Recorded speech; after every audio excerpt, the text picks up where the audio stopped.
You ever wondered, how can I make social media marketing work for me and work for my business? Then you're in the right place because Nicole Morgan is with us today on Cashing on Camera to talk about how to freshen up, breathe new life into your social media marketing strategy. And she is a great person to have on because she is the CEO and founder of her own integrated marketing and PR agency based in Tulsa, Oklahoma, and that's Resolute PR. So, Nicole, so great to have you on Cashing on Camera today. I want to start the conversation because you're an integrated agency, right? You do the marketing and you do the PR. And I think for our audience, it might be a good thing to start with the difference. What is the difference between PR and marketing?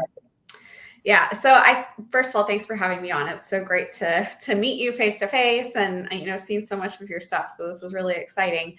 So I think a really great real world example to kind of explain the difference between the two would be during COVID.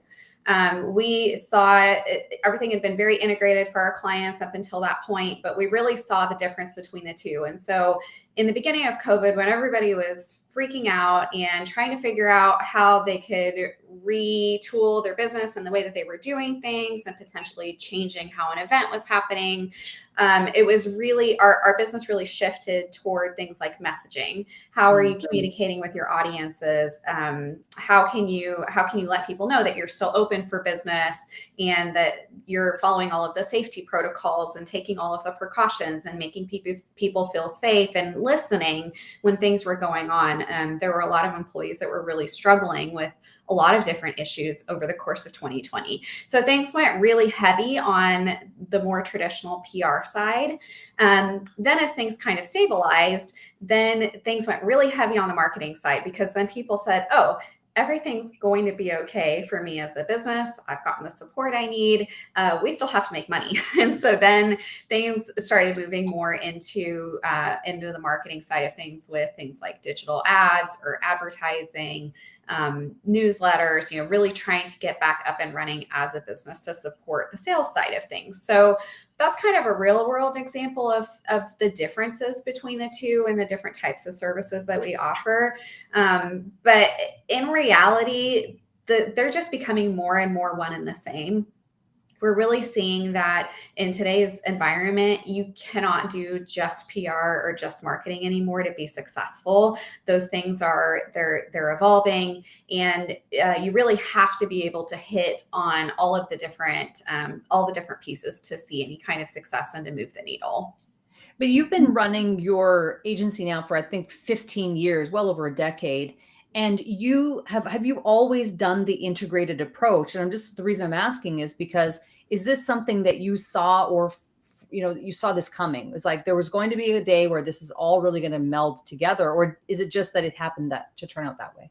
So I've run my agency for 8 years. Before that, I was at another startup agency that ended up closing. And so that's an interesting question, because I'm also an adjunct professor at OSU. And so I've been doing that for about 3 years. And so it's interesting to see how differently they're teaching this now. Because when I got my degree, it was a degree in journalism with an emphasis in public relations. And if you wanted to take any advertising classes or marketing class, marketing was in a completely different school. And the advertising track was, you had to be on a track. It was very separate. Now it's integrated communications. And so the kids that are graduating now, they are learning all of the different pieces and learning how they fit together.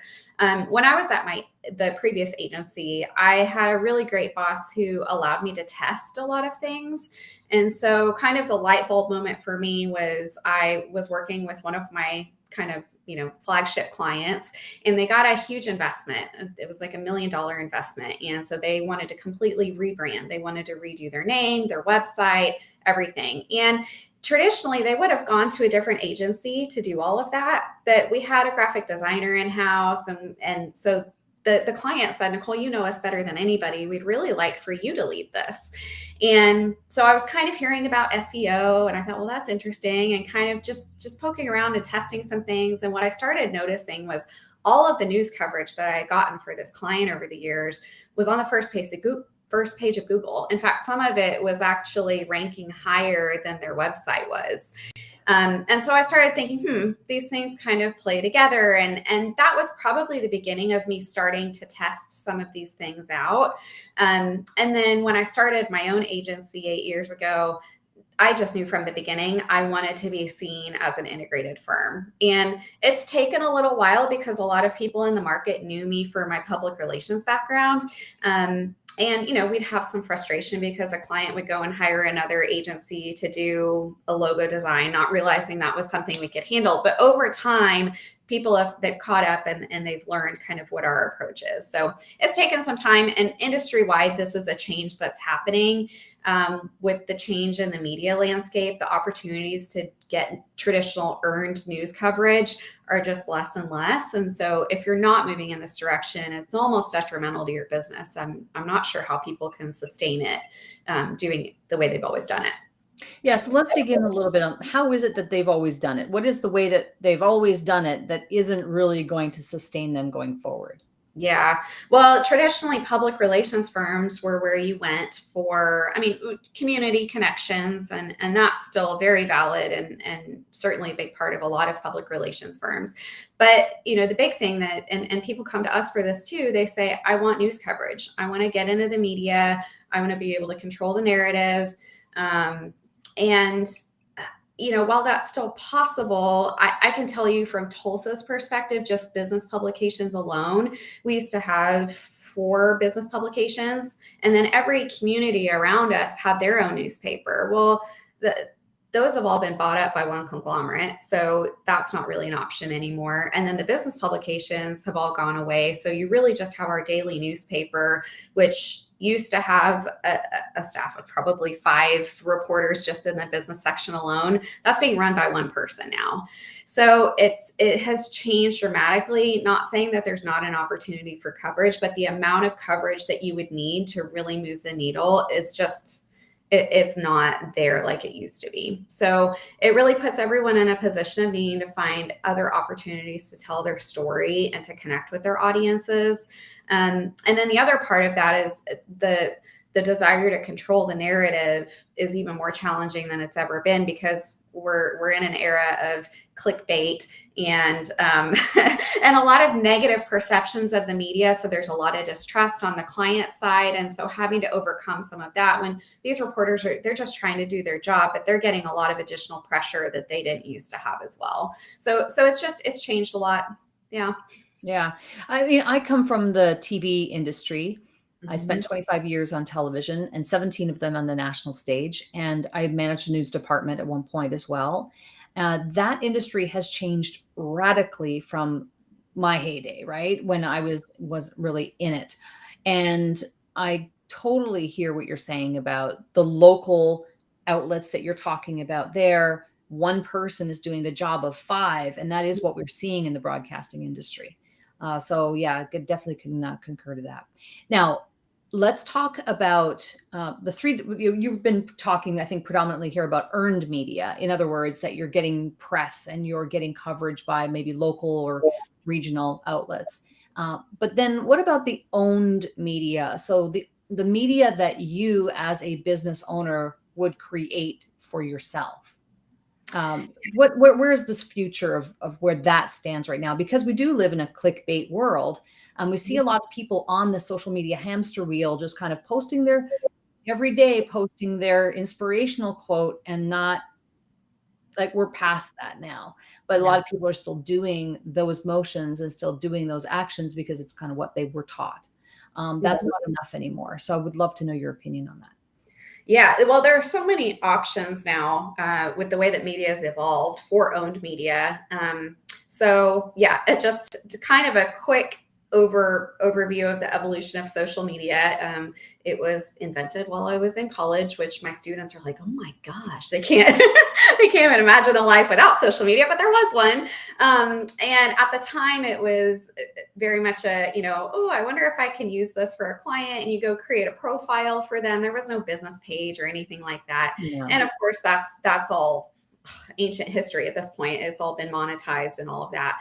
And so it's unfortunately become very much a pay to play environment. And so that's one thing that I think is very surprising to businesses when they get on social media. They go gung ho, they sign up for every single platform that's out there, and there's not a lot of thought that's given to which platforms make the most sense for me. And I think it's also surprising how much time it takes to really develop good content that's going to be engaging to the audience and the right audience. So those are a few questions that businesses really need to think through before they go that route. Then when it comes to content doesn't always have to be, a caption. It can also be video, performs extremely well, as you know, and is just a great way to capture an audience. The attention spans are getting shorter and shorter. So images are also great, but they can't just be an iPhone image anymore. They've got to be really strong quality creative, because that's the level you're competing on. I was actually just at a conference a few weeks ago in Scottsdale, and my room overlooked the pool. The pool was in the middle. And I got to see an influencer shoot go on, like right in front of my eyes. And we do some Interesting. It was unreal. I mean, the amount of, lighting that they bring in and the crew behind the camera. I mean, they're not just taking a picture in a swimsuit. It is a production. And so that's the level of creative you're competing with as a business. And if you're not producing that level of creative, then you're just, forget about it. Like, it's just going to be impossible to really reach the audience. Then on top of that, you have organic content, which would be just putting out a post and hoping that you get some comments and some likes.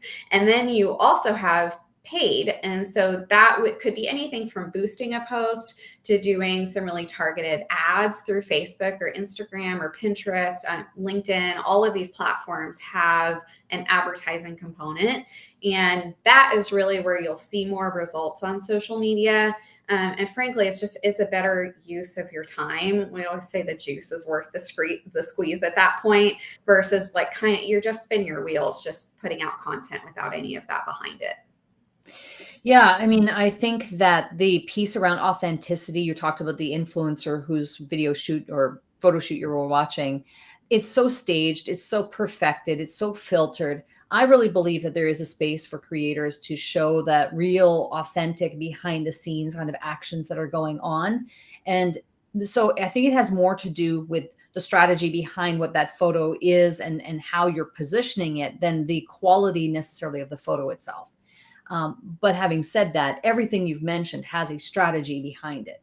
Mhm. Whether you're going to, if you can go out and you can spend whatever, it could be $5,000 a month on ads and see not a lot of return if you don't have the right strategy behind how that's being done. 100%, totally agree. Everything is about strategy. Everything is about strategy, and then figuring out what's the tactic to attack that with. Now, so social media, you mentioned about how it's evolved, it's changed, it's pay to play. And I think anyone who has a Facebook page, myself included, who has spent many, many years building up all these likes on a Facebook page, only to find out that if I post to them organically without boosting a post or paying for it, it's reaching I think 1% or 2% of the people who like that page.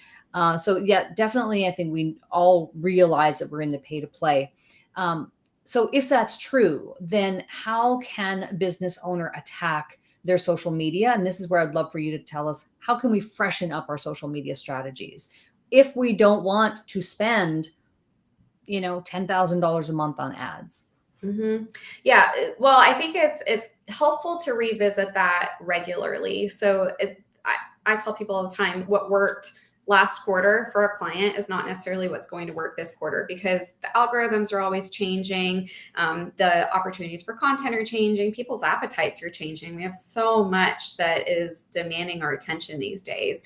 So it's good to pause and to look at the data, look at the analytics, see what's performing well, look at your past posts and which ones did better than others. And are there any common themes that you can take from that?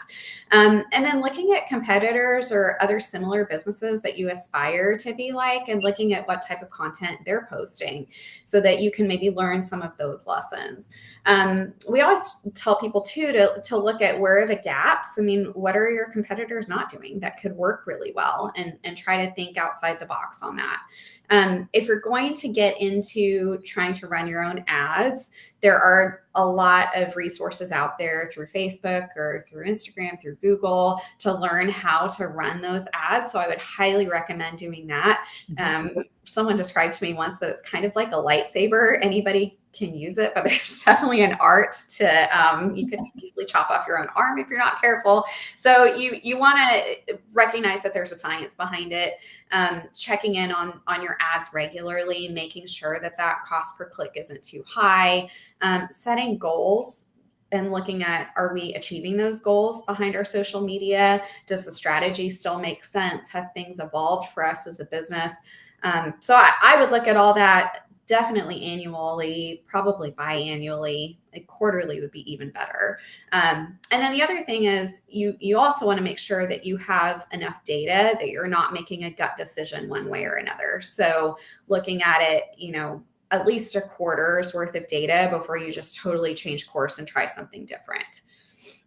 Yeah, those are all great tips. And really what I hear you say is if you want to freshen up your social media strategy, you really need to dig into the research part of it, which for a lot of creators or maybe for a lot of business owners might be the less sexy part of social media, because they just want to have to do the fun stuff. They want to do the creative but really it's what is underlying and what backs up all of those posts, the analytics, the data, the research, the observation of trends, what's working with this audience, what isn't working, the gaps, all those things that you mentioned, is all the back end stuff that people might not otherwise want to dig into because it's not as much fun for some people, especially for creatives who are not maybe quite as analytical as others.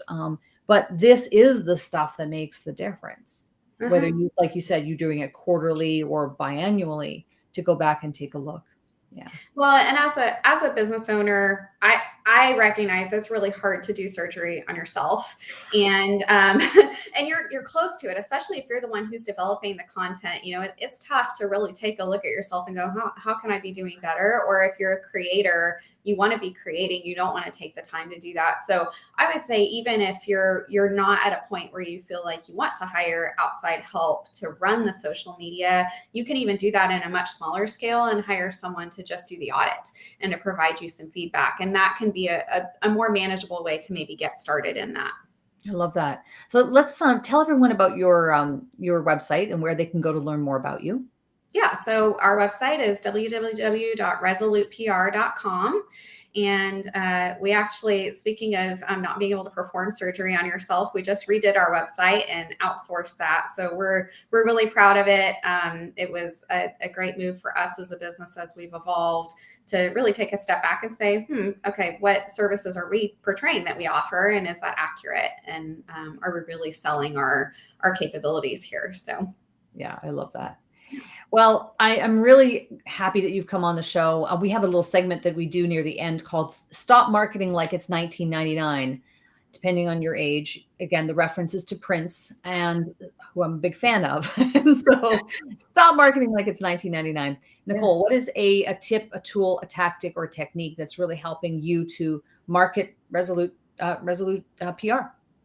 Yeah. So I think selling yourself is something it's really difficult to do. It's not something that comes naturally. I think it catches a lot of business owners by surprise when they go, oh, I have to actually get out there and sell. And so that's not something that I've always enjoyed. But what I think has worked really well for us is that I have a commitment to giving back to the community. And so everyone on our team is encouraged to join a board or to join a committee, to take company time to do that. We actually donate about 500 hours a year pro bono in individual volunteer work that we do, not to mention different events that we sponsor and things. So while that is very important to give back to the community, and it's certainly a core mission of mine. It also is kind of a natural way to network and to get involved, and to get connected to other people in the community who are also out there trying to do great things. And so that alone has really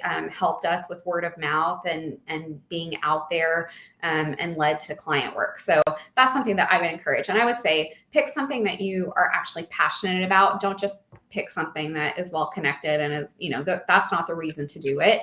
I would pick something that you're really passionate about, because then you're naturally going to want to do more of it.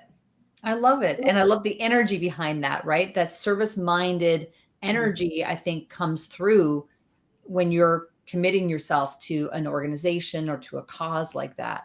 And I love that approach. I think that's really, really smart on your part. Well, and not being afraid to encourage your employees to do that. That's where, when I knew you were going to ask me that, I was thinking, the old school business model is everyone has to be in the office from 8 to 5. You get to take a quick lunch, and there's not that flexibility and willingness. That a lot of that used to be on your own time if you wanted to do it. It wasn't necessarily seen as a core value of a company. And for me, I feel like it's really helped with recruitment and retention, because everyone in the company gets to feel like they have another outlet to be able to give their gifts and their talents. So yeah, I love that. Well, Nicole, this has been great. Thank you so much. You hide that one. It loves Prince. Oh, good. Everybody likes Prince. So, Nicole, thank you so much for being on Cashing on Camera. We really appreciate your insights. It was a great exploration of the difference between marketing and PR. We talked about the 3 different kinds of media: earned, owned, and paid, how things have evolved from the inception of social media to where we are today. And then we kind of foreshadowed a little bit of where things are going as well. So we really appreciate your time and energy and coming on the show today. thank you for having me. I had a lot of fun.